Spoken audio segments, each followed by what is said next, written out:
Assalamualaikum warahmatullahi wabarakatuh. Kami dari kelompok 7 akan mempresentasikan PPT kami yang berjudul Pengelolaan Keuangan Pribadi dalam Konteks Syariah. Kami beranggotakan 2 orang, yaitu saya sendiri, Jihan Aulia Fadila, dan teman saya, yaitu Salsamila. Langsung saja ke materi yang pertama, yaitu keuangan pribadi syariah. Jadi, perencanaan keuangan pribadi syariah ialah pengelolaan keuangan yang didasarkan pada prinsip-prinsip syariah. Tujuannya untuk menyelaraskan pengelolaan finansial dengan ajaran Islam sehingga dapat merencanakan pengelolaan keuangan dengan lebih baik. Jadi, pengelolaan keuangan pribadi yaitu proses pengelolaan keuangan yang didasarkan pada prinsip-prinsip Islam, di mana tujuannya itu untuk mencapai keuangan yang lebih baik lagi, yang sehat, damai, dan berkah. Lalu selanjutnya yaitu ada langkah-langkah yang bisa kita lakukan dalam merencanakan keuangan tersebut. Yang pertama, kita bisa menentukan tujuan keuangan kita. Kita bisa menentukan tujuan apa yang ingin kita capai dalam jangka waktu pendek, menengah, maupun panjang. Yang kedua, kita bisa memeriksa bagaimana kondisi keuangan kita. Yang ketiga, kita bisa mengumpulkan informasi yang relevan. Kita bisa mengumpulkan data keuangan kita. Yang keempat, kita bisa membuat rencana keuangan tersebut. Yang kelima, kita bisa melaksanakan rencana keuangan tersebut. Dan yang keenam, itu kita bisa ulasan progres keuangan, yaitu kita bisa meninjau bagaimana pencapaian target keuangan kita. Lalu, materi yang kedua yaitu ada tabungan dan investasi untuk individu. Jadi, ada beberapa jenis tabungan syariah yang bisa kita gunakan untuk individu. Yang pertama itu tabungan syariah reguler, di mana tabungan syariah reguler ini mirip dengan tabungan konvensional, tapi dia tidak riba, di mana mereka menggunakan sistem bagi hasil. Lalu yang kedua ada tabungan haji. Nah, tabungan haji ini memudahkan untuk mengumpulkan uang secara bertahap untuk tujuan berhaji. Lalu yang ketiga itu ada tabungan mudharabah. Nah, tabungan mudharabah ini sendiri diambil dari akad mudharabah itu sendiri, di mana bank itu berfungsi sebagai pengelola dan nasabahnya sebagai investor. Lalu yang keempat itu ada tabungan wadiah. Nah, tabungan wadiah ini juga diambil dari akad wadiah itu sendiri. Contohnya seperti deposito syariah, deposito tapi tidak riba, di mana bank akan menyimpan uang nasabah dan akan memberikan keuntungan berupa bagi hasil. Lalu ada juga beberapa jenis investasi yang cocok digunakan untuk individu, yaitu yang pertama saham syariah.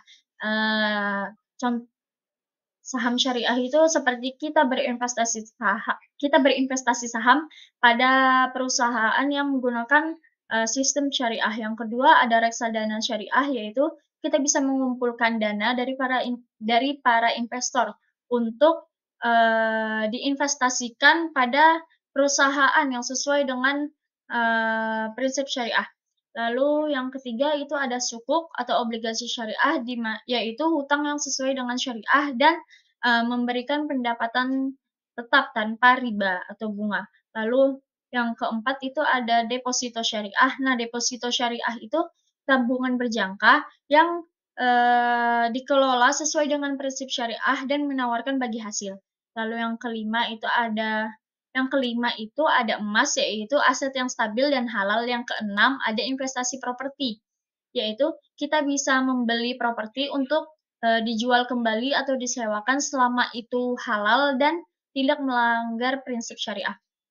Lalu materi yang ketiga yaitu pengelolaan utang dan kewajiban. Nah, strategi mengelola utang yang sesuai dengan syariah yaitu dengan cara yang pertama kita bisa menghindari hutang yang tidak perlu.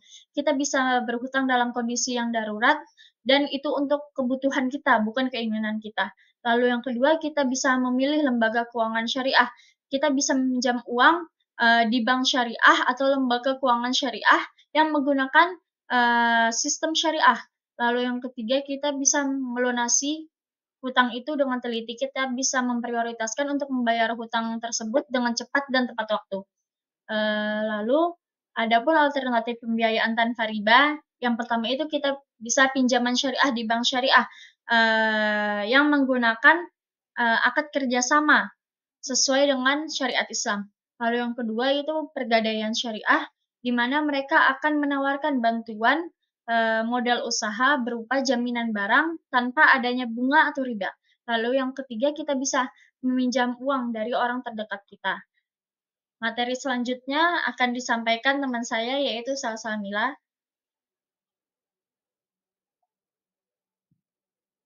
Baik, materi selanjutnya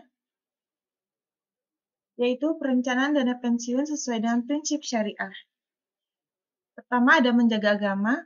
Lembaga keuangan syariah menggunakan Al-Quran, hadis, dan hukum Islam sebagai pedoman dalam menjalankan sistem operasional dan produknya. Dengan adanya Dewan Pengawas nilai-nilai dan aturan Islam semakin terjamin dan dapat dipercaya. Yang kedua, ada menjaga jiwa. Antar pihak harus saling menghargai dan menjaga amanah yang diberikan. Dalam menghadapi nasabah dituntut untuk berperilaku, berpakaian, dan berkomunikasi secara sopan dan islami. Ketiga, ada menjaga akal, harus selalu mengungkapkan secara detail mengenai sistem produknya dan dilarang untuk menutup-nutupi barang sedikit pun. Keempat, ada menjaga harta, untuk menjaga dan mengalokasikan dana nasabah dengan baik dan halal, serta diperbolehkan untuk mengambil profit yang wajar, sistem zakat yang bertujuan untuk membersihkan harta nasabah secara transparan dan bersama-sama. Kelima, ada menjaga keturunan. Hal ini terwujud dengan terjaganya sistem 4 hal di atas, maka dana nasabah yang insya Allah akan dijamin halal dan berdampak baik bagi keluarga dan keturunannya. Materi selanjutnya, langkah yang perlu dilakukan sebelum menyiapkan dana pensiun. Yang pertama, ada cek dan pahami kondisi keuangan.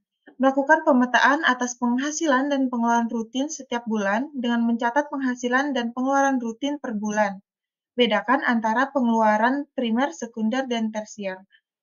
Kedua, ada aturan anggaran keuangan.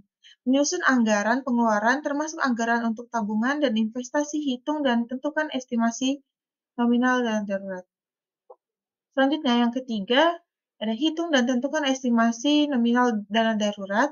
Besaran nominal dana darurat setiap individu berbeda-beda tergantung pada kebutuhan masing-masing individu. Setelah memetakan dan mengatur anggaran keuangan, kita dapat mengetahui berapa target besaran nominal dana darurat yang ideal bagi diri kita. Selanjutnya, konsep perlindungan keuangan dalam syariah.